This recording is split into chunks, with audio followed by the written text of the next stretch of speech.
Great.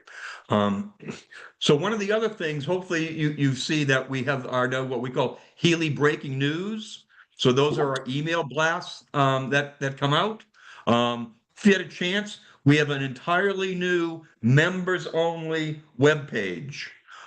So when you log into Club Express, you can go there. We believe that where we've put all of the visibility to all the various activities across Club Express that you as members have direct access to make it much simpler to find and to access than what possibly was before. Maybe you also saw a recent email that went out. We're going to have a ice cream. We all scream for ice cream. I didn't get that right, Judd. I apologize. But that was the essence of it. But we're going to have a contest, Ice Cream Week. So as you and your spouse or other friends maybe go out for an ice cream with your Healey, make sure you take pictures of you, your car, and the ice cream place where you're having ice cream. And then we're going to submit those into to Judd and a team, and we'll vote on who's the best ones. And there'll be some fabulous prizes that you'll be able to win by having some incredible pictures with your cars. So we look forward to that. So let me start now.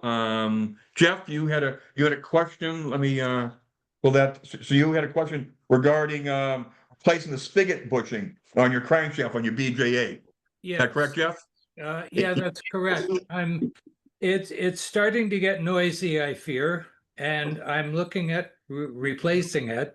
I believe it's just sintered bronze bushing that's been impregnated in oil. It may well, the originals may well have been an oil light bushing, but I've heard anecdotally that some of the modern replacements, or at least currently available replacements, do not stand up to 60 years and 120,000 miles. So I'm wondering what experience others have had, and take it from there. Great. Okay. So well, that's great. You're planning for another 120,000 miles in 60 years out of your BJ8, Jeff. At least I'm 60. impressed. So I personally don't have any experience there, but any of our experts there, Mr. Abbott, Mr. Yule, Mr. Salter, any recommendations for Jeff regarding the spigot bushings on the crankshaft for a BJ8? Well, I've had quite a bit of experience with them making a real squealing noise, and the first replacement that I got was just pure brass. There was no oil impregnation with it or anything, so it didn't cure the squealing problem. So we hiked it out again, and I got a different replacement, and it seemed to be impregnated. But before installing it, I let it soak in oil for a couple of days, and got it in. I've had no problems since.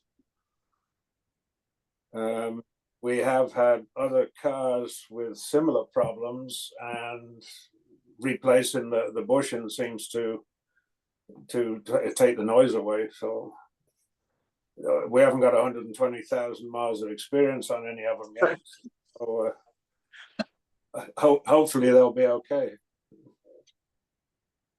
Okay, so I'm hearing that as long as I can be assured that it is a sintered bronze bushing, and if I soak it in oil before installation, should that do the trick? I'm fairly sure it would. I've heard recommendations that you should boil them in oil, but I don't know that I've ever done that. I've just soaked them in oil. Okay. All right. Well, when Bob Abbott or Mike Salter, any recommendations on your end? Well, I concur with Bob. Anytime I have an engine out or have access to that bushing, we always try to pull it out and replace it, just as a matter of standard maintenance kind of thing because they've been in there a long time. The bushings I get are always in a little baggie with oil in them, and then I drop them in a little baby food jar with more oil and let them sit there for a couple days, and install them into the back end of the crankshaft. And I've never had a problem with them. I did your car the same way, Pete. Never heard any complaints about your bushing. So No, I it's don't know how awesome. many miles we've racked up. I probably on my own car. I rebuilt that after we got back from Europe. And how many years ago was that? 2012, 13 12? years. Okay. So I was going to say 12 or 13 years. So I haven't had any problems with it. And I always do it, and I've never had any complaints about it. So, Okay. so Steve can I Myers ask, here. can I ask, I did that. I don't know. I've got 85,000 miles on the engine since I did it. Wow. And when I put the new one in there, I put it in a pot of oil on the stove and heated up the oil and left it in there. I think I left it overnight and let Wow. it cool off overnight. And I've never had any trouble with it. Wow. Okay. So the normal sources like a Head for Healy's or H Spares or Moss, do they all sell a similar spigot bushing? Do you guys know? You can get them from any bearing supply. Okay. Boston Bronze is the company that I used for years, and they sell a thing called Bosty Bronze sintered bearings, and they're pre-lubricated. That's probably what the regular suppliers are selling. In the aircraft industry, we used to have a neat little tool for doing them. We had a little vacuum chamber. We used to put them about the size of a Marmite, a jam jar. Put them into this little container, and they used to evacuate the container, and then you opened a valve, and it put oil into the chamber, so that all the voids in the bush were filled before you installed them. It was just to make it faster than soaking them, but we used to do that all the time. Okay. Jeff, did you have another question? no, Or the thank you. clarification? I will proceed with renewed confidence. Thank you all. So Bob Abbott, were you sourcing your those bushings from Enon at Healy Surgeons? Yes. Yeah. Okay, great. So that's a fourth source, right? Is she still fully in business, Bob? Absolutely. Yeah. Great. Okay, so that's another source. Healy Surgeons, Enon Phillips. So okay, Thank great. you. Well, yeah, Jeff. Thanks for the question and thanks for all the feedback. So Peter Griffin, he's a fairly new owner to his BJ8, and he's looking at the possibility of converting to LED lighting. Anything you want to expand on any of that, Peter, for our team? Yeah. I haven't had a chance to explore it too much, but this last couple of weeks I've put a lot of miles on the car and going in traffic, highways, etc. I feel a little vulnerable. It's a lot smaller than everything else out there. So it's interesting. It's a different experience. My regular car is a Toyota Avalon. I don't feel that at all with the Avalon. But one of the things I went to one of the shows in Connecticut a couple of weeks ago, and I talked to people, and somebody brought up the idea you don't have any LEDs on the back. You have on the BJ8, you have the reflector on the top, and you have a fairly small light on the bottom. And then Bob Abbott had before I got it, had put on a magnetic thing on the trunk, not whatever you call the trunk. What? Boot? Boat. Boot, excuse me. I'm speaking American, not English. Sorry about that. But I have done a little looking around, and I looked at a company called Hendrix Wire Wheels. Peter, thank you for the referral. Also, I looked at the Super Bright bulbs or LEDs rather. And then I comb through the Austin-Healey experience, and I'm not really getting a sense of if there's one solution that people like best, or if people are really concerned about it, or they just keep driving their cars with the regular. And I don't want to do anything that's going to ruin or take away from the authenticity of the car. I love it the way it is right now. Right. And yours is a 65 BJ8, right? 65, correct. Right. Yeah. So you mentioned Hendrix wire wheels. I've got a 64. So I have smaller rear reflectors than you do.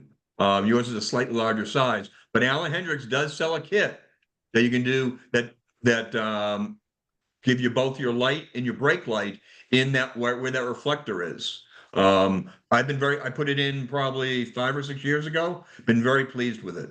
I've not converted any of my cars to LED lighting. But I have done that. Is your car still negative ground, or is it positive? I mean, is it still positive ground or negative ground? It's a negative ground, and the way Okay, I it's converted. determined that is looked at the battery, and it looks like it's going directly to the frame. I'm sorry, the negative side of the battery going directly to the frame. Okay, yeah, so it's been converted. Okay, that's good. Peter, I have my BJ8 is entirely LED. Is it? Headlights, dash lights, brake lights, everything but the turn signals, because the LEDs require a ballast resistor to be added for them to work on a phase 2 with the 4 lights. Otherwise, you just get flashes if you don't put that in. But Peter, I wasn't sure if you were interested also in headlights, LED headlights. Possibly, yeah, because the headlights are not terribly bright. Yeah, there's a company called Vintage Car LED.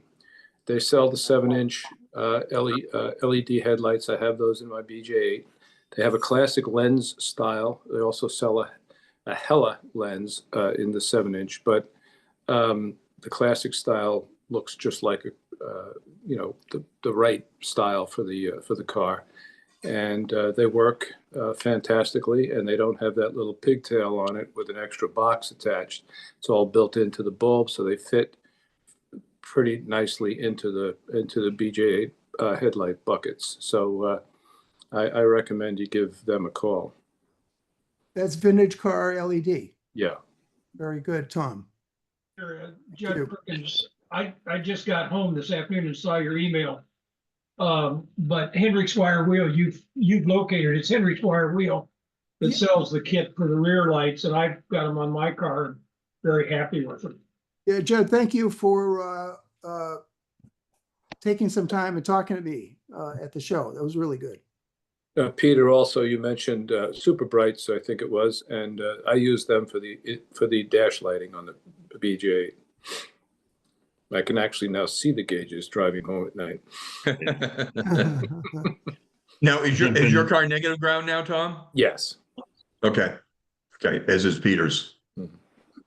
So Tom, there's a small, there's a replacement for the flasher relay, and you can use LED, incandescent, or a mixture of the two, and you won't get the rapid flashing.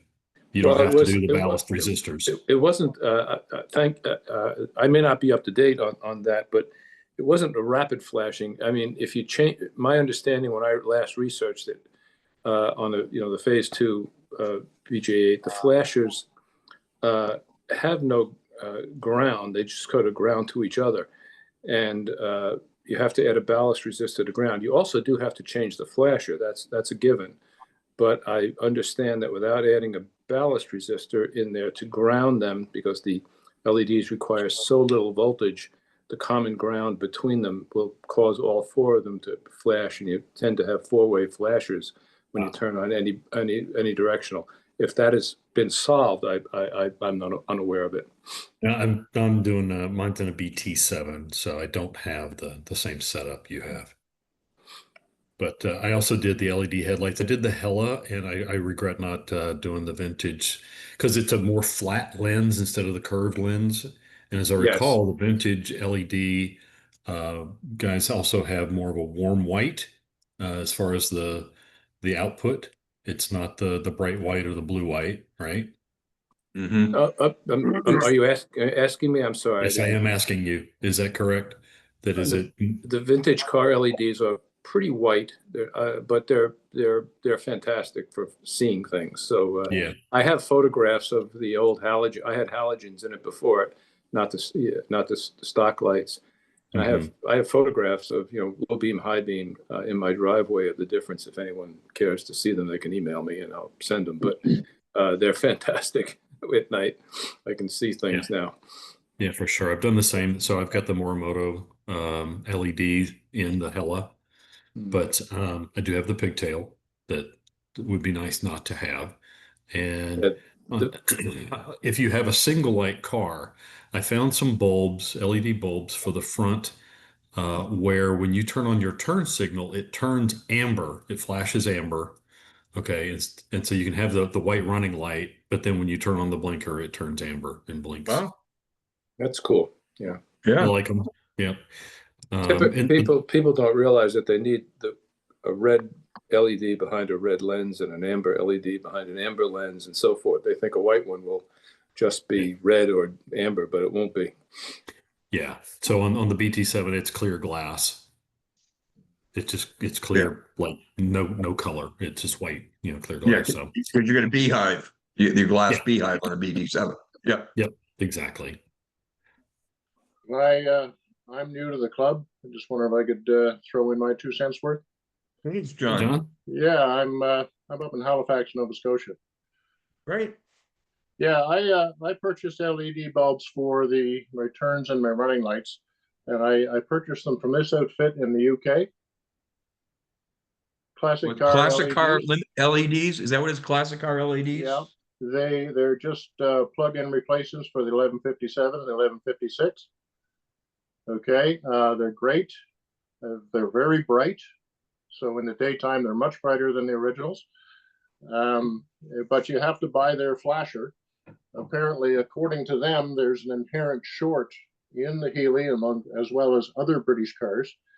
And if with their flasher, and I think you have to, when I first installed them, only one side flashed. And I got hold of them and they said there was a ground wire. One wire I had to disconnect from their flasher and everything was fine. But they draw such little power that I guess they short the ground easier than the original lights did, if I understand them correctly. But, I found them very good product, very bright. And again, just a plug and play. Great. Thank you. I'm just going to share. So when Peter had this question earlier, I did go on to the Bug Eye Guy website. Hopefully you guys are seeing, there you go. It should be seeing that now. Now, obviously he does this for sprites, but he does have a complete setup there. So it does, now you said it's positive ground, but negative ground, Peter. Yeah. So you can go here if you, and then here, he also sells LED headlights. And then if you want the negative ground version, he has that as well. Well, we'll stop the shopping there, but sorry about that. But Peter, I did send you that link Yeah, I got it. Thank you. This to has been Bug Eye great. Guys. So I had bought my LED. So I put LED headlights in my 100 and my BJ8 and significantly brighter, and they're plug and play, and I love them. I've not done running lights or any of the other lights, but I have done those, and it's made a huge difference. You didn't do headlights. You just did the. No, I did headlights. I didn't do anything else. I only did headlights. Oh, okay. Just because the dimness that they found them. So I put them in before we were down in the Poconos in 2022 for Enclave down there. That's when I put them in. It made a huge difference. Awesome. This is great. Yep. Thank you. Thank you all. Any other questions, Peter? Okay, go ahead, please. I have my entire BJ8 with LED lights. The rear brake lights are an LED bulb that will flash 5 times before it comes on permanently. Oh. And I find that's the people driving behind me say it annoys them, so I know it's working. Yeah, And About the I same have kind of those. I bulbs. have those same lights on my BJ8 as well. They flash. I wasn't sure how many times they were flashing, but Yeah. they flash. Yeah. well, then just recently we came into came upon some bulbs for the 5-inch spotlights, the driving lights, and I put them in, and if I get close to the car in front, they'll burn a hole in it. They are extremely bright. Yeah. Are any of you using the relay kits that they sell for the headlights? Not with LED because you're not drawing current. You know, the whole thing about the relay is that if you're using halogens, the wiring in your car is not made for that much current draw, and you'll literally melt wires. In my case, when I got the car, it had them, and I melted the fuse. They put in fuse connectors, and literally was melting the fuses. The fuses didn't blow, but the connectors melted. So that's why you would use the relay, is just to put in some heavier gauge wiring, and all your powering with your lighting is the relay. Okay, and then the relay wiring kit takes all that current through the bigger gauge wires. But if you're running LEDs, you don't need any of that. It's just another point of failure. Okay, so it's really for halogens only. Yes. And then how do the halogens compare to the LEDs? No comparison. Yeah, they're not as bright, Martin. Yeah, we're near it. As I said, I have photos if you want to see the difference. Halogens were what I ran for years, and then when I installed the LEDs, I took pictures in my driveway, and they're pretty demonstrative of the difference. Yeah. Yeah, it's plug and play, Martin. It's really straightforward. And again, I got mine from Bug Eye Guy. Yeah. So Right. they were very convenient to get. And you don't have to modify the bucket at all? No. Nope. No. Thank you.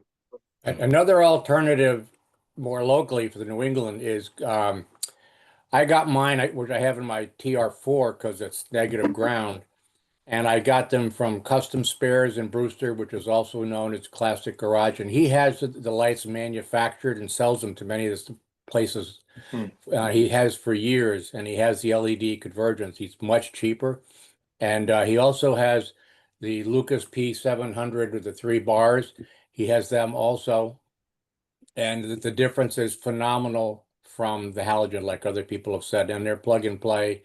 And he's had them for many years. And he has some of the older styles like CBA Z-beams, as well as the Lucas and some other styles. So there's another alternative.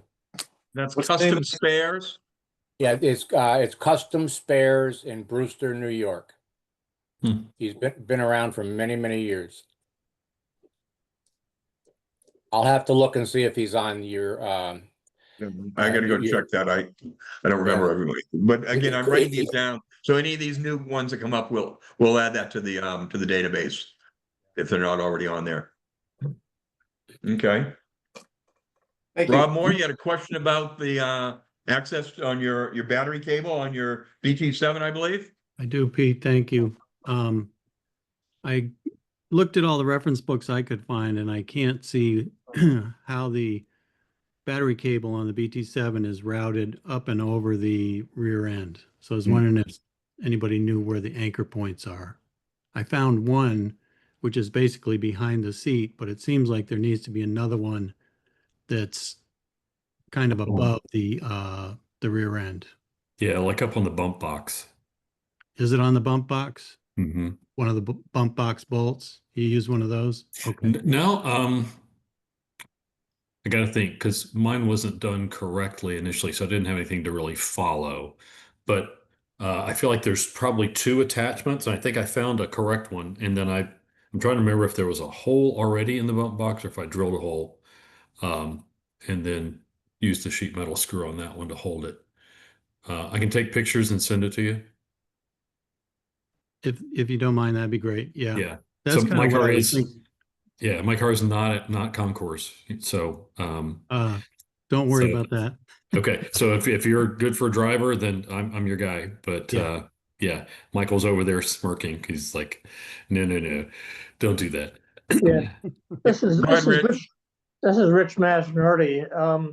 I'm not at my house right now, but I can take a look at my car and see where it's attached. I don't have any access to the photos at this point. But if you send me an email, I'll be happy to do that. Okay, thanks, Rich. I know my car where the attachment is in the correct location. Rich's car scored 993 out of 1,000 at Enclave 2022. Nice. So, I mean, Yeah, so I had the car originally, so I know where it was. and Rob, he only lives in Medfield. I know. I've actually been down to Rich's house before. Oh, good. It's Okay. it's not a bad ride. Yeah, no, that's good. Well, that makes. So Rob, you want to know where the wire goes over the axle? Yes. Okay. I thought I might attach to the bump boxes, but when I did my car way back, I built new bump boxes, and so I didn't replicate the hole properly. Yeah, I'll take a look when I get home later this week. Okay, thanks. Yep. I have another question, Pete, if possible. Please, the floor is yours. So I'm thinking of switching to Haggerty for insurance, and I was trying to remember, I know folks have talked about it before, whether they've gone directly to Haggerty, or there was a broker that did one of the tech session calls a few years back, whether people have used him. I think he's on the Cape or somewhere. No, he's in Georgetown, Mass. Georgetown, Mass. That's what it is. Yeah, Rick Neville, he was in contact with Rick Neville's. So that was, again, you're right. That's probably 4 or 5 years ago. It's out on the website. You know, again, that's another thing that we've added. We've got all of our YouTube activities on the website now. Let me see if I can't change. I gotta pull that up first. But yeah, that's where I go direct. When you say direct, I mean, Haggerty is a broker. It's not an insurer. So I'm puzzled by what you mean by direct. Well, not through an agent, an insurance agent. I go direct. Haggerty's an agent. Okay, well. Yeah. Oh, I didn't know that. Well, all these guys are agents. Condon and Skelly, Haggerty. You know, they're not the insurance company. They're the brokers, the agents. Most of them represent American Modern Home. That's the insurance company that is providing the coverage. Okay. But I don't know of anybody you go direct. Well, and you find that the carriers kind of change hands. They were all using Markel for a while, then they were all using Everest, and now they're all using American Modern Home. And why they have different prices is beyond me. Maybe that's the commission rate difference. But they are all brokers. We don't deal directly with the insurance company when we buy our classic insurance. Okay, thank you. That's all I have. Yeah. Thank you very much. So Rob, I will share that. So I'm going again now to our website. So over here on the right hand, so this is the new website. So this is the research resources. So you can get directly to all the Healy Mark magazines. This is the historical index. So if you have any questions about anything as it relates to that, this is how you download the supplier resource database. And over here is all of the YouTubes. So all of the technical calls. So Rob, you were mentioning that was a gentleman in Georgetown. And I think that was, let's see if we can find it. That was Classic Car Insurance. That was December 2021, Rob. All right. Wow. Okay. And that's the gentleman in Georgetown. And then that same year so that's when we call those AHBS calls. And that's when we also had the call with Jeff Chrysler from Right Away Heritage Trimming. So again, this has now been all populated onto our website as it relates to all the calls. So if he's a separate agent and then he's going through Haggerty, are you just adding extra fees by using him? It's what's referred to as double brokered. Double brokered, yeah. Yeah. It's painful enough being single brokered. Well, again, obviously the fact that you're using a classic car insurer, broker, and thank you, Tom, for your clarification as it relates to that. It's still far better than if you were doing anything with a normal insurance company. Yeah, absolutely. Yeah, I'm not, I don't misunderstand me. There's nothing wrong with it. I just wanted to be clear that we are not dealing with the carriers directly. We're dealing with the brokers, and that's perfectly fine.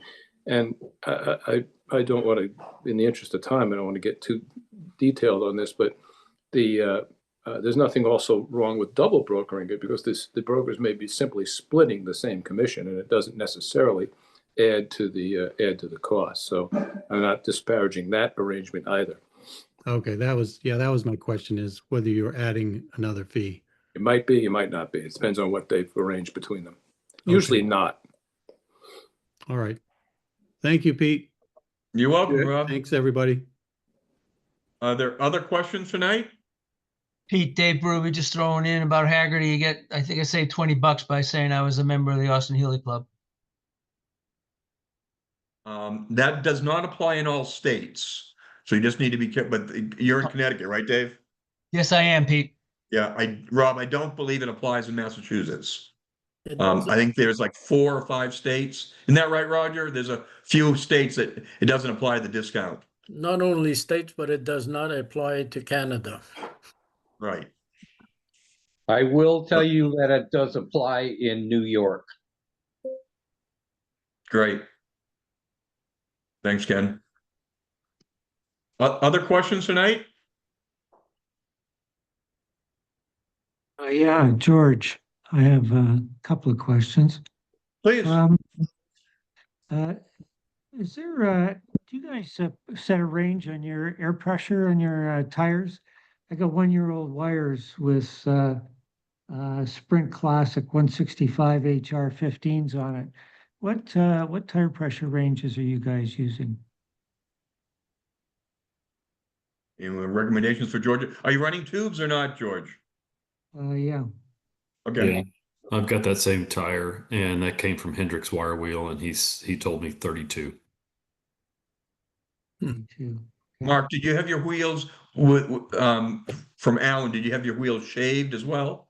Yeah. I have done that too. What I ended up doing with those is when I got the car, that was 5 years ago, but during COVID when I was working on it, then was going to get new wheels and tires, and MSW was having an incredible sale at the time, and so they're coming out of the UK. And I told Alan what I'm looking at at their website, and he goes, "I haven't seen that price in 10 years." He says, "You got to buy those right now." And since it was over $1,000, it was free shipping, so I had them shipped straight to Alan. So he'll true those. And the thing he told me about Dayton is, like, if you order Dayton wire wheels, they essentially get a backlog of orders. They'll go hire a bunch of temps to put those together for you. And so you could have as much as 40,000 run out on those. So he gets those tuned down to 1 or 2 thousandths. And then, the tubes, he makes sure you get the labels off the tubes so you don't get flat tires. Yeah. The tires, balances everything, shaves them to make sure they're perfectly round. It's the smoothest riding Healy I've ever been in. So yeah, I did the exact same thing with my BJ8. It got rid of all my scuttles bake. Yep. It's awesome. I've got a very good mechanic here in Montreal, and about air pressure, he was telling me that it should be 1 pound per 100 weight. That seemed like 2,300 pounds of Healy weighs. It should be 23 pounds of air pressure. I thought that was a little.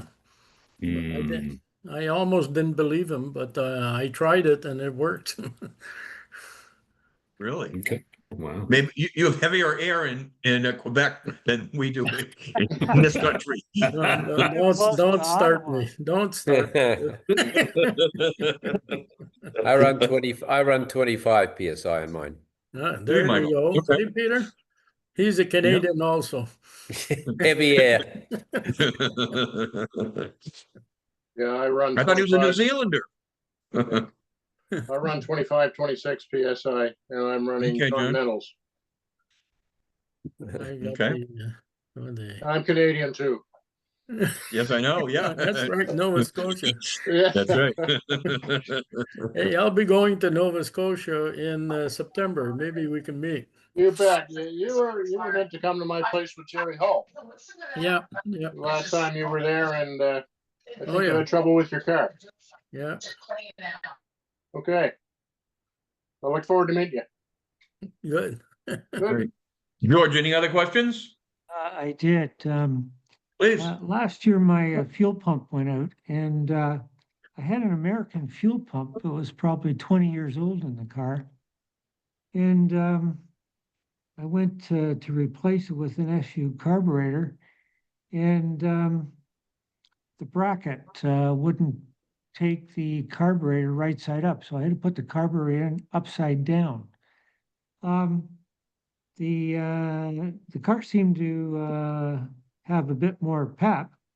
I just wondering, is there any potential problem with putting that carburetor in upside down? Because this year I've got two other issues. One issue is that I get more backfire this year when I take my foot off the gas. Another issue, which I don't think is related to that, is that because it's a tri-carb, I got overflow from intermittently from two of the carburetors. I've cleaned them probably 3 times, and they're okay for a while, and then they act up again. So, do I have to get some voodoo, or what do I do? George, are you talking about the carburetor or the fuel pump being upside down? The fuel pump is upside down. Fuel pump you shouldn't run an SU fuel pump upside down. They are designed to run with the base down. The idea is that if there's any fuel leakage from the diaphragm, it won't find its way up to the points where there are sparks. Oh, I see. Good thing. All right. Well, I guess I got to start again. All What right, are you thank for that. running for fuel pressure? I don't know. That would be a place to start. Charlie, how would you measure fuel pressure? Just by a regular fuel pressure gauge. Okay. You just put in a T and measure it. It should be between 3 and 5 pounds. Gotcha. Okay, I'm sorry. Yep. Yeah, you're right. Yeah, those fuel pumps are. George, one of the other things is I run facet fuel pumps in mine, and I've never had a problem. I run them in parallel with SUs, and like again, I've never had a fuel pump fail on me, so it's worked out well. Don't say never. That's true, Charlie. Peter, I've got a question. Please. My speedometer ran out, and I checked the cable, and the cable is fine. So I guess it's the angle drive unit. And I was wondering, can I take the angle drive unit out without taking the whole interior of the BJ8 out from underneath? Depends on how fat your fingers are. They're pretty big. Yeah, and you need an extra elbow. Yeah.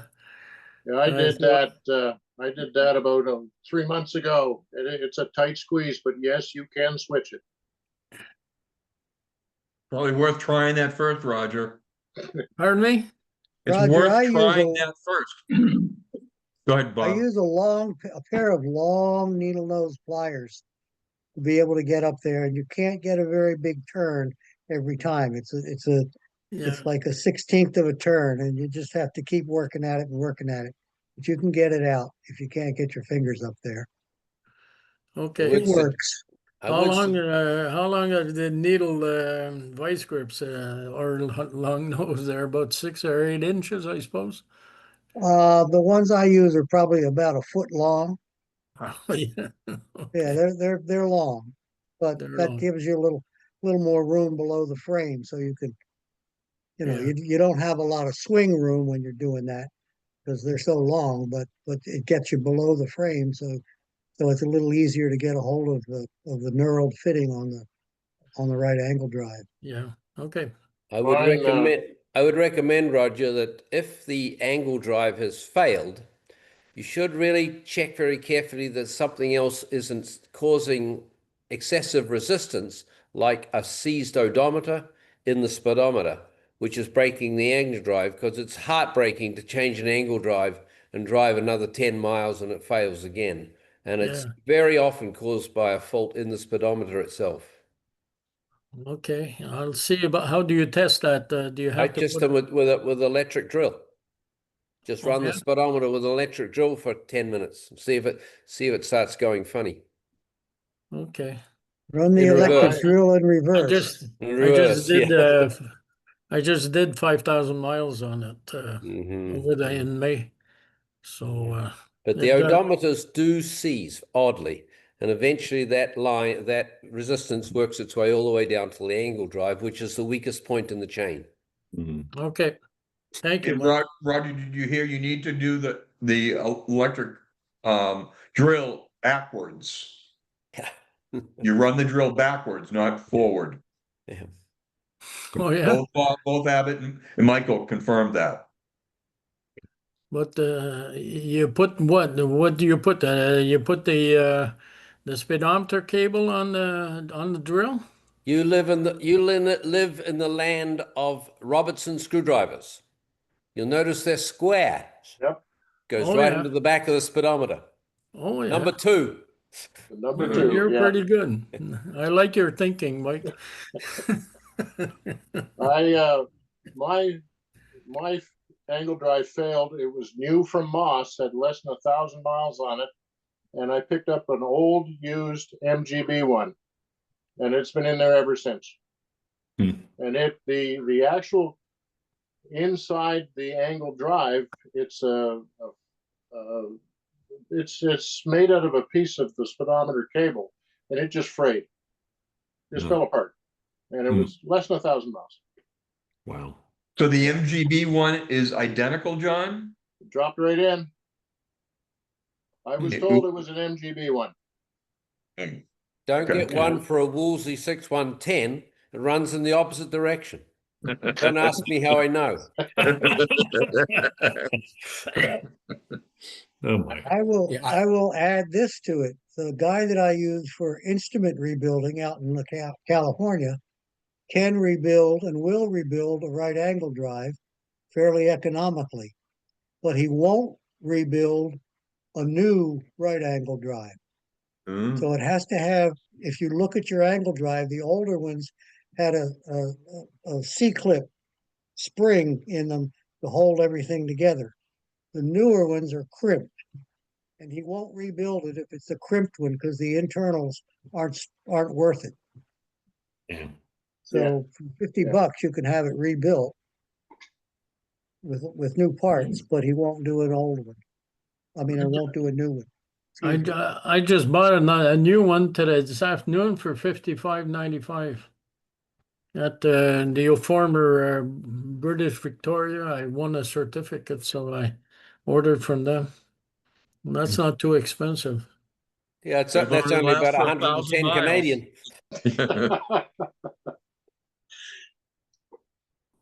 Yeah, Roger. So if you just pop your speedometer out of your dash and take a number 2 bit and put it in your rechargeable drill and wind it backwards, you'll check it all out. Okay, I'll do that. Okay. Maybe I get some either some good or some bad vibes in next meeting. Hopefully it'll be good vibes. Yeah. George, any other questions? George, you're on mute if you have another question. Okay. Faucet pump you referred to. What size did you spec? Because I thought I had actually emailed them and didn't seem to really know. I thought it was that firm. I could be wrong because it was quite a while ago last year. Did you spec the size of the pump you wanted, or did you specify the car? You're talking about the SU fuel pump right now, right? Yeah. Who'd you source it from?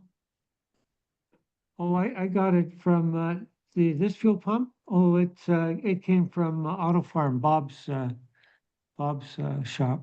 Okay, Bob's on the call. Bob, do you, when you do fuel pumps, do they source it based on what model car they have, or do you just sell, are there multiple SU fuel pumps you sell? Oh, it's generally based on the model of car. Okay. Yeah. No, they did quite a bit of work on the car in previous year, so they know the car well, at least financially anyway. But you yeah, said you installed the pump upside down. well, it's because the way there was an American pump on the car, and the way the bracket couldn't accommodate the SU pump unless I put it in upside down. Well, So maybe you need the proper bracket for an SU well, pump, and not that's from the generic one you had. yeah. Based on what Mike's saying, I guess I'm going to have to call Bob's shop and order a new bracket. See if that will solve the problem. Okay. Yeah, I'm done. Thank you. I can Thank you. I can throw in another 2 cents worth. I'm running a Huco made in Germany. It's a plastic housing. It's not polarity sensitive. Works either way. It's all electronic. It's not very expensive. I've been running my MGA as well as my Healy, and works great. Turn the key and go. It comes in a whole variety of pressures as well. Once you get on their website, you can kind of pick and choose. Actually, made it in Austria. I got it at Latvia of all places. I had it in 10 days. How do you spell it again? HUCO. Thank you. It's all plastic housing. So it's the 13,3000, but get on their website and look up the pressures. It should be mine is 4.5 psi. Thanks, John. Okay. Great. Other questions? I have a question. Bruce? Hi. I've got I've got a BJ7, and the rear seat buckets, the contour of the bottom of the buckets, I bought, replacement ones because mine were all gone, and they don't fit exactly right. In other words, the gap varies.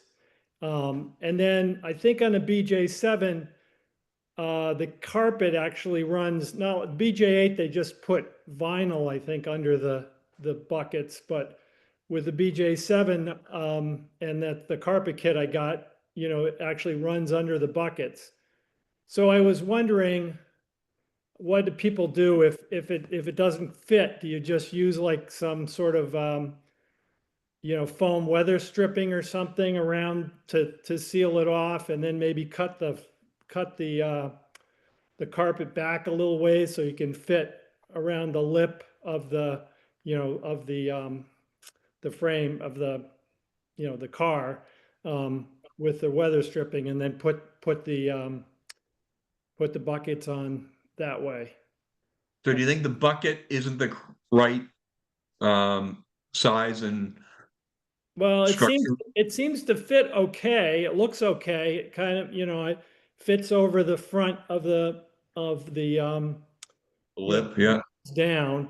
And I had to drill holes because it wasn't one of the ones I've seen. A lot of the cars, they just, drill through and put screws, but these had studs sticking out. So I had to drill holes into the frame for that to mount. And I got that, so it mounts nicely. But then if I look underneath, I can see the gap varies, so that if I just bolt it down, there'll be sort of an opening at the, like near the near the edge there, where it's a Okay. big, larger gap. So I was just wondering what people do about that. Does a lot of water and stuff get thrown up in there when you're, yeah, so it's got to be sealed pretty well, I would Yeah. think. Yeah, Absolutely. yeah. Yeah. I've never had to replace buckets in mine, so I can't help you there. Anyone can help Bruce on that question? Bruce, this is Bob Britton. I have a BJ7 too. Now, of course, my seats are bucket seats are all original I see. in the back, and they probably fit a little better. You probably bought yours aftermarket. I did. Or Yeah. I don't know, but I think I do. I think I do have some thin foam under there. It's been years since it. But you know what I also do is I used from the underneath. I put a waterproof tape between the underside of the bucket and the frame to keep water from coming inside. And that tape's been up there for 25, 30 years, and it helps to keep water out. Yep. So you may want to try something like that, Okay. if you have a gap, but it will Yeah. get wet up there, especially if you have a gap. Yep. No, whatever Okay. it's worth. Great. Thanks. Especially if you use your car on Saturdays in New England, because it rains Right. every Saturday. 12 in a row. Gonna rain again this Saturday, 13. So how's the car running, Bruce? Good. Well, I think I've got to adjust the carbs because I took it for a ride and I came back after driving a couple miles and it was running on 4 cylinders. So then I cleaned up the spark plugs and started up and it was running fine, so I think it's running too rich. Maybe the back carburetor is running too rich, so I got to adjust the carbs, but otherwise it's going good, but I still have interior work to do, but at least I got it registered and I'm just putting I got the rear bumper on and the plates and putting the front bumper on just now. So, yeah, so it's hopefully, get it on driving around this summer. Great. Well, I thought you just really wanted 100. That's why you're only running in 4 cylinders. Right, yeah. Judd, you want to tell us about Quantum Motors and Esposito and what the great things he did for the tech session on Saturday?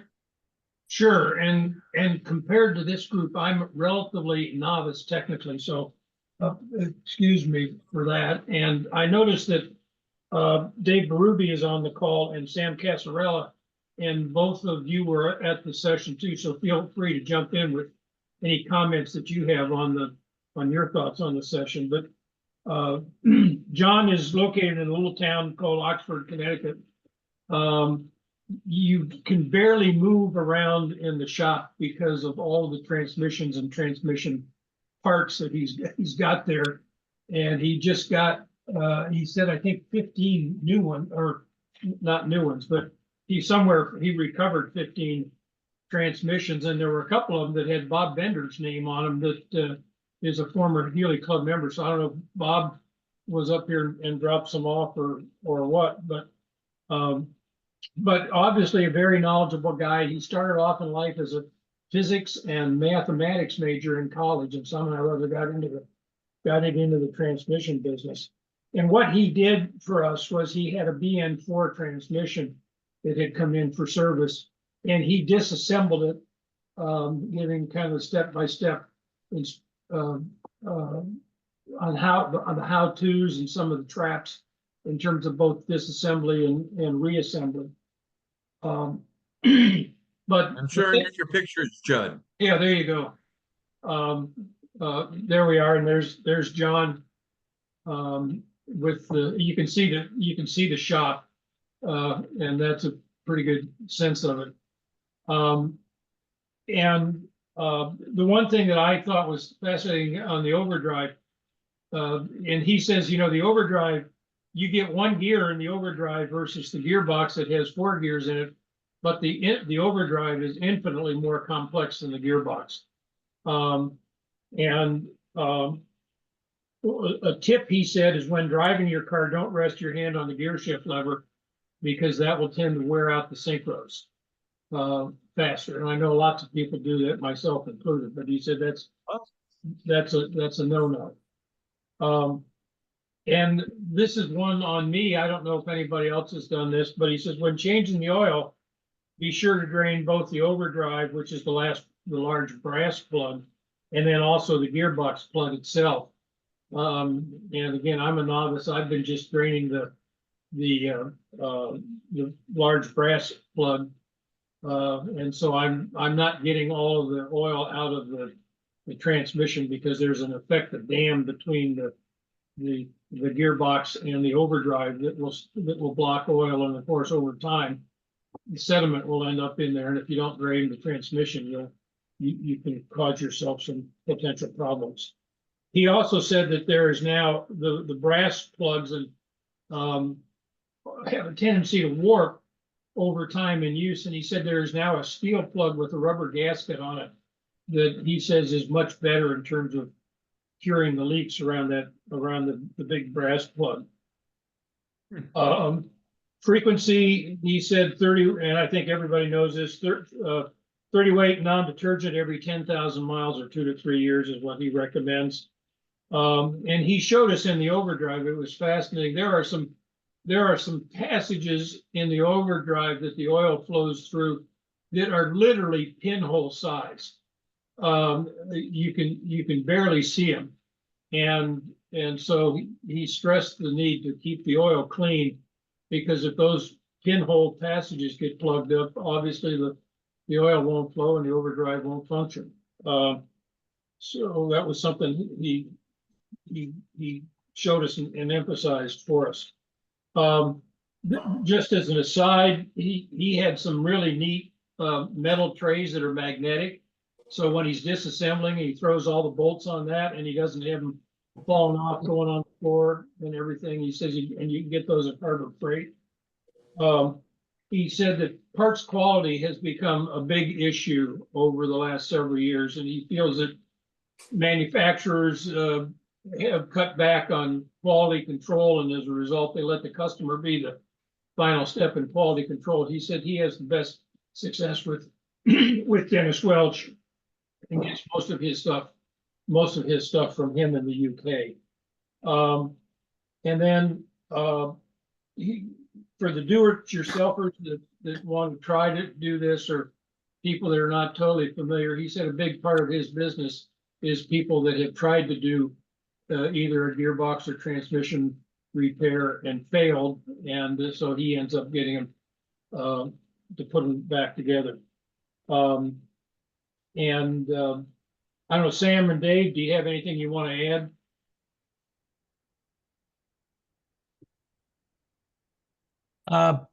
Actually, Bob Abbott had chatted with me about his shop, and he told me what I should expect. And honestly, it's an eye opener. I don't know how he can find anything, but he definitely knows his stuff. It's just his shop is a mess. But hey, he does a good job. We've heard good things about him, and that's fine. It's just don't be discouraged by the shop, I guess, if you're going to do any OD or tranny work with him. So Dave, you get a rabies shot afterwards? Not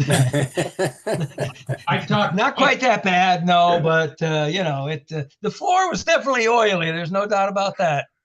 I talked to Franklin, his apprentice, and afterwards, and basically I think they operate on the theory that time spent arranging and organizing the shop is non-productive, non-revenue generating time. And so that's part of the reason the shop is the way it is. Not to mention the fact he says he's having trouble finding competent labor, which is a common problem you hear from a lot of people. Yeah, one thing I noticed, this is Sam, one thing I noticed is that those overdrive units are so complex and hard to fix. And I think that's why a lot of guys go to the 5-speed sometimes. Well, plus you get a synchromesh transmission in first year too, Sam. Yeah. Also, he did my I have a Datsun 5-speed in my bug eye. He did Yeah. mine. I think it was last year he did it, and I had all the parts, and I had the transmission back in 2 weeks. You know, I used to Nice. hear stories. Well, you won't see a transmission for 4 to 6 months, but I had a whole kit, a rebuilt kit from Nissan, which had everything in it. And he said the reason he did it right away is because I had all the parts, and everything else in the shop is waiting for parts. So Wow. I was very lucky. I got it back like right away, and it worked out pretty good. Yeah, the 5-speed in my bug eye really helps a lot. Hey, Pete, Yeah, I've got one line too. I like it. Pete, this is Ken. Is 30 weight non-detergent readily available still? Napa dealers. Napa? Napa. Yeah, Advanced auto. one thing I didn't know is that he said that the MT90 is the same as straight 30 weight. Is it? That's what he said. So the MT90 synthetic that, you know, he recommends putting in like the Datsuns and other transmissions, I guess, is the same as putting the straight 30 in the British transmission. Yeah, he said the synthetics have a different system, numbering system, whatever you want to call it. But he did make that point. Yeah. I went over with a good buddy of mine about 6 years ago, and I accompanied him, and he took the gearbox and overdrive from his 1954 Triumph TR2 over, and I watched, and John like cleared off a small space on his shelf, and he took everything apart, and he showed us his analysis by moving the gears back and forth, and the shafts of how everything was worn or not worn, where the problems would be. And he did the same thing with the overdrive. It was fascinating, and he definitely knows his stuff. So he gave my buddy an estimate, and when he picked up the some weeks later, not a long time, it was actually $100 less than the estimate. And he has not had a single problem with it. It works just fine for him. It's just amazing. On his website, I think he still has a technical analysis he did some years ago of comparing the pressures and the workings of using this 30 weight non-detergent versus 80, 90 and 2050, etc. So it was very interesting, and it made me convinced to use this straight 30. Although I know some manufacturers who use the Laycock Normanville overdrives, they recommend like 2050 or so on and so forth. So it's a mystery. It's an interesting discussion. I had my transmission built a few years ago by somebody other than him. And when I got it back, it would lock in reverse. And the only way I could get it out of reverse was to apply acceleration to it, and it would make a huge bang. And I could get it out of reverse that way. And what we ultimately found that had happened is that when they had put it back together, they had used some gasket gunk to make the parts, and they had used too much of it, and so it had come off inside the gearbox and was floating. And every once in a while, that stuff would get and plug up something, and that's why the thing would lock in reverse. And we drained it about 3 different times, and taken that stuff out. I took apart my my overdrive, and the non-reversing clutch had kind of flown apart, and it chewed up the annulus ring. And so I called up John Esposito, and I sent him the whole thing with the annulus ring down to his shop, and he had I guess he has a source in the UK for making the rings, and he press fitted it back on, and I got a new non-reversing clutch and rebuilt the OD, and everything works. So I'm happy. Yeah, great. I can tell you one thing. I can tell you one thing about the lubrication of overdrive units. I'm really old, but Laycock to Normanville was still in business when I started working on Austin-Healey's. And I couldn't find any information on the lubricants, so I actually wrote a letter and mailed it to Laycock to Normanville, and I got a nice reply from Laycock to Normanville, which said, "We don't care what oil you use in our overdrive units; it's specified by the gearbox manufacturer." Wow. And if you're driving a Triumph TR4, it's 80/90 gear oil that's used in the gearbox and the overdrive. So they don't care. Yeah, I think Volvo used them, Mercedes used the Laycock to Normanville, and a friend of mine used to put Mollycoat in his when he raced it, and I would have thought that would be very good at all, and he swore by it.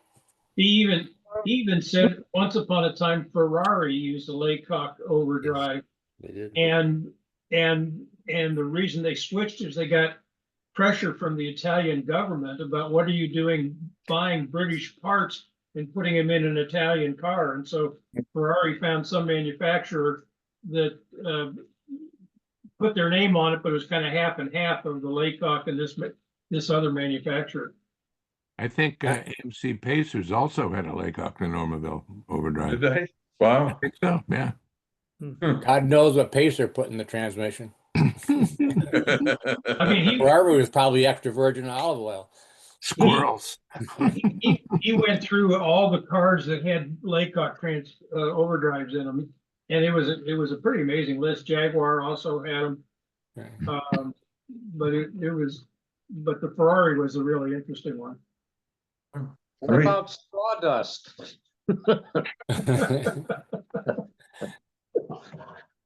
Okay, other questions this evening? Yeah, Peter.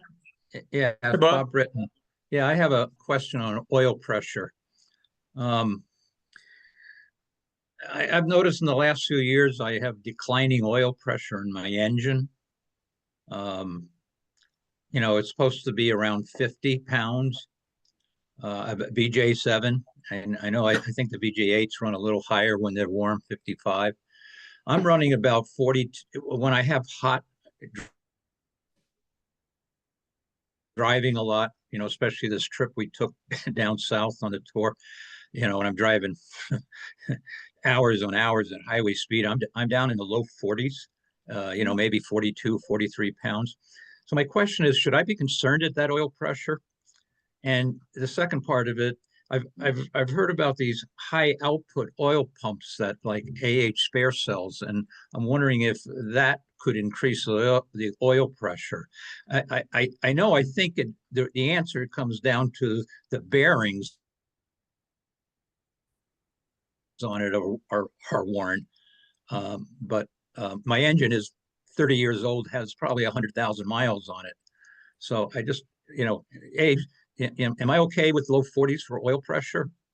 At idle, you know, I probably have 25 pounds, but you know, at 3,000 RPMs, you know, it's in the low 40s. So, is it getting worse, Bob? No, it's pretty steady at that. It's not. It's been that way for a couple of years. It hasn't gotten. I have a story about a customer any lower who had a 64. I mean, I remember once reading an article that Jeff Healy said that they used to race their cars with 5 pounds of oil pressure, but I had a customer who had a 64 BJ8, and it was his daily commuter, and he used to drive about 30 miles every day, and he used to bring it into us for service, and I never saw the oil pressure gauge on that car go over 10 PSI. Wow. And he used to drive it and drive it and drive it, and the bearings didn't even rattle. And that car just went on and on and on. So I don't think 40 is a big problem. Yeah, I think you're right. Because if you're talking about being on the road and having oil and everything is up at temperature and you're still getting 40 at around 3,000 RPM, I think you're in good shape. Okay. Now, one thing you can check that's a pretty easy thing too, I had to replace the rocker shaft in my car because, you know, you take the rocker cover off and run the car, and if you see bits of oil kind of squirting around, if it's just a couple little drips here and there, it's all good, right? But if it's squirting out, then you've got wear, and you can just replace that rocker shaft. Well, you know, it's interesting about the rocker shaft because I don't know about 7 or 8 years ago, I had my rocker shaft rebuilt, not because of oil pressures, but there was some of the connections and screws were on it. And I immediately noticed when I got the rebuilt shaft back that I had at about 5 pounds lower oil pressure. I used to have very strong Okay. oil Interesting. pressure in this car, The 55, rocket 60 pounds, you know. I guarantee you the rocker shaft. Sorry. So I have a suspicion that the rocker shaft, the rebuilt rocker shaft, may be contributing somewhat to this. Pretty common problem. People rebuild the rocker shafts and they install the bushes the wrong way. So instead of the oil dribbling out of the rocker shaft, it pours out of the rocker shaft. It's I guarantee they put the bushes in upside down. Betcha. Oh. Well, I'll take the valve cover off and check it, but yeah, I was a little disappointed in the company I got the rocker shaft from, because I immediately noticed lower oil pressure. But I mean, it was okay, but it was less than what I had in there. So it is what it is. Yeah, I did a complete rebuild on my BJ8, sleeve bearings, crank, ground, cylinders, board, new rocker shaft, new bushings, reamed the bushings, and on a hot day running hard, I'll get 40, 45 psi at 3,000 RPM, and I roll up to idle like at 20. And now it sort of begs the question, how accurate is my oil gauge? Yeah, well, that's another. I don't know. Yeah, and I mean, it's a brand new oil gauge. I don't know. But one thing I did discover, when I had the rocker arm shaft or sort of the valve cover off at idle, I could see oil dribbling out the end between the pillar and the end of the rocker shaft. So I made up a shim.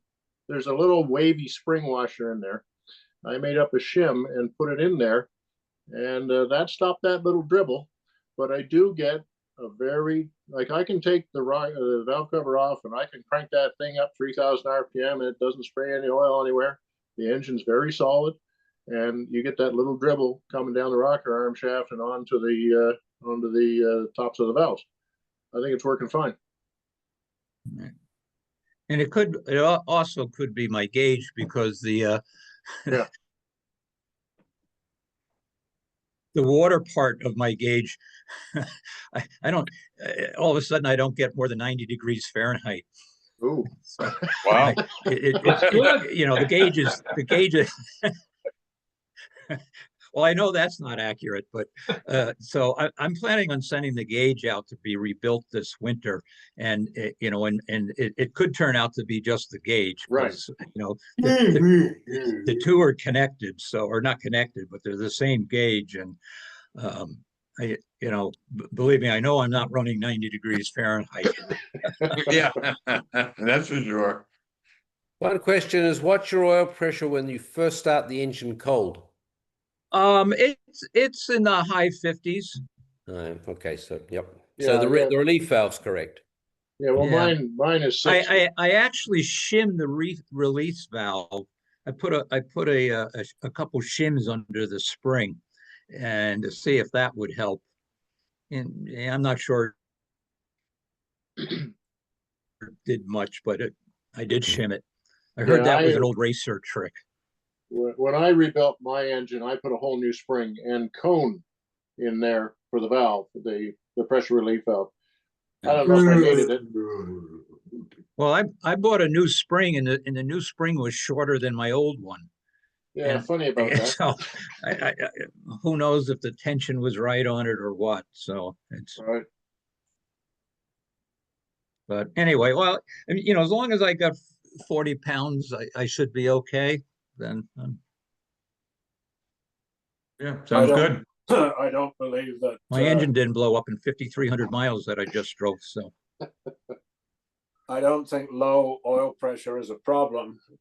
The problem is if it changes rapidly, that's when you've got a problem. Okay. Right. Yes. All right. Thanks, Bob. All right. Well, I don't want to rebuild my engine. So yeah. thanks. Thank you. Any other questions? Thank you all for participating tonight. So our next call will be on July 14th. So it's always the second Monday of the month at 7 p.m. Eastern time. So again, thank you all for your time. Again, do a brief promotion for Summit 2025 is going to be the 28th through the October 2nd. And we're really looking forward to that. We're going to be on back to the Cape Cod and what we used to call the Cape Meets. And so we're going to be in Falmouth, and Bob's organized. We've got one trip over to Martha's Vineyard on a day. We're going to go up to Factory 5. I don't know if you saw that, Bob. Factory 5 just had their 35th anniversary. They had a big open house on Saturday morning at Factory 5. Factory 5 is the ones that do those Cobra replicas. But a lot of those were on Facebook, Bob. So it was kind of interesting seeing what they had. So I know we got that organized and a number of other activities and some really original members for the club are looking forward to hearing from them. Rich Mastronati, you heard from here. Peter, earlier. Peter, Go I ahead, just Bob. got confirmation that Rudy Marco's coming. Right. Excellent. And so the other is we heard earlier from Rich Mastronati. He's going to do a tech session on how to restore yourself and to get a Concourse Gold Healy. So we look forward to that session as well. So, and then on the night of our banquet, the last evening, we're going to be dressing in 50s or 50s style from 50 years ago in terms of the style of clothing that we're wearing. So 70s, looking Peter. forward to that. 1970s. Yeah. Peter, Thanks, Dave. has anyone tried to get a hold of Paul Jacobson? Not that I know, Charlie. I tried reaching out to him with numbers I had from 10 years ago when he was a club member, and I got no response. I left a message on a machine, and I haven't, but it would be nice if we could get Paul Jacobson to come, especially during that session that we're having by some of the old members are presenting. So I'll try him again. If anybody else has his contact information. Charlie may have his number, Bob. Excuse me? Charlie may have Paul's phone number. Yeah, I do. Oh. I can get a hold of him. Okay. If he's still alive. I think he's in his late 80s. So yeah, I talked to him about a year ago or so. Well, Charlie, if you have his number and you can call him or send it to me, my email is healeyBJ7@hotmail.com. I'll be glad to call him. Okay. I'll give him a call, see, and then I'll get him over to either you or Peter and see if he wants to do anything. Yeah. We actually have videos of some of the Cape meets at his house. I gave Peter pictures of the meets there. Oh, good. Yeah, that's what I had the Tuesday promo that we did, Bob. That was came from that was Charlie. one of the pictures. That's great. Yeah. If anybody else has any stuff, please send it to us or Peter, and we'll be glad to show it off. Peter, so Ken, go ahead, Charlie. I think the only other person here that is of that vintage is Ken. On the right. Are you doing something with the Healey Club for the 22nd at Heritage Plantation? For June 22nd? Pardon? On June 22nd? Yeah, when is the Haggerty thing? I think it is June 22nd. Yeah, I got an email from Haggerty about that. I think that right now there wasn't anything planned for, maybe we'll send out a gaggle for Wing 1, or excuse me, Wing 4 about that, Charlie. Okay. Okay. 6:22. Okay, great.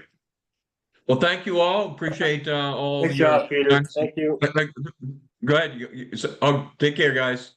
Okay, thank you, Peter. See you Thanks, July everybody. 14th. Thank you. Thanks, See you Peter. next time. Yeah, thanks, Peter. Bob. Thank you. Thanks, Peter. You're very welcome. Thank you. Thanks, Peter. You bet. Thanks, Peter.